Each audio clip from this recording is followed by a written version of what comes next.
ഇനി നിങ്ങൾക്കൊരു reunion possible ആണോ നോക്കാം. അപ്പോൾ ഇങ്ങനെയുള്ള ജനറൽ റീഡിംഗ് വീഡിയോസ് ഒക്കെ കാണാൻ ആഗ്രഹമുള്ളവരാണ് നിങ്ങളെങ്കിൽ ഈ ഒരു പേജ് മറക്കാതെ ഒന്ന് ഫോളോ ചെയ്തേക്കുക. യൂട്യൂബിലാണ് കാണുന്നതെങ്കിൽ ഒന്ന് സബ്സ്ക്രൈബ് ചെയ്യുക. ഡെയിലി ഒന്നിലധികം വീഡിയോസ്, ജനറൽ റീഡിംഗ് വീഡിയോസ് ഈ ഒരു ചാനൽ അപ്ലോഡ് ചെയ്യുന്നതായിരിക്കും. അതുപോലെ പേഴ്സണൽ റീഡിംഗ് വേണ്ടവർ മാത്രം ഇൻസ്റ്റഗ്രാമിൽ DM ചെയ്താൽ മതി. റീഡിംഗ് എന്ന് DM ചെയ്യാം. ഓക്കെ, ഇപ്പോൾ കിട്ടിയിട്ടുള്ള 2 കാർഡ്സ് എന്ന് പറഞ്ഞാൽ സൺ കാർഡും അതുപോലെ തന്നെ ക്യൂനോ കപ്സും ആണ് വന്നിട്ടുള്ളത്. അപ്പോൾ സൺ കാർഡ് എനർജി നോക്കുകയാണെന്നുണ്ടെങ്കിൽ നിങ്ങളുടെ ബന്ധത്തിൽ ആ ഒരു ഇരുണ്ട ദിനങ്ങളൊക്കെ അവസാനിക്കാറായിരിക്കുമെന്ന് യൂണിവേഴ്സ് പറയുന്നുണ്ട്. അതുപോലെ തന്നെ സന്തോഷത്തിൻ്റെയും വ്യക്തതയുടെയും ഒക്കെ നാളുകളാണ് ഇനിയും നിങ്ങളെ കാത്തിരിക്കുന്നതെന്നാണ് മനസ്സിലാവുന്നത്. അപ്പോൾ തെറ്റിദ്ധാരണകളൊക്കെ ഉണ്ടെന്നുണ്ടെങ്കിൽ അതൊക്കെ മാറി സത്യം വെളിച്ചത്ത് വരുന്ന ഒരു പുതിയ തുടക്കം ഉടനെ ഉണ്ടാവാനുള്ള പോസിബിലിറ്റി ഒരു സ്പ്രെഡിൽ കാണുന്നുണ്ട്.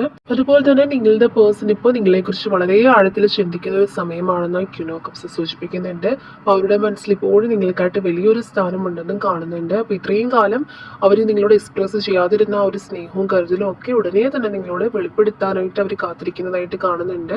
2 കാർഡ്സിന്റെ എനർജി നോക്കുകയാണെന്നുണ്ടെങ്കിൽ ഈ ഒരു റിയൂണിയൻ പോസിബിലിറ്റി നിങ്ങൾക്ക് ഉടനെ തന്നെ സാധ്യമാകുന്ന ഒരു എനർജിയാണ് ഫീൽ ചെയ്യുന്നത്. അതായത് നിങ്ങളുടെ പ്രാർത്ഥനകൾക്കൊക്കെ ഫലം ലഭിക്കാൻ പോകുന്നു. ക്ഷമയോടുകൂടി കാത്തിരിക്കുക, പോസിറ്റീവായിട്ട് ചിന്തിക്കുക.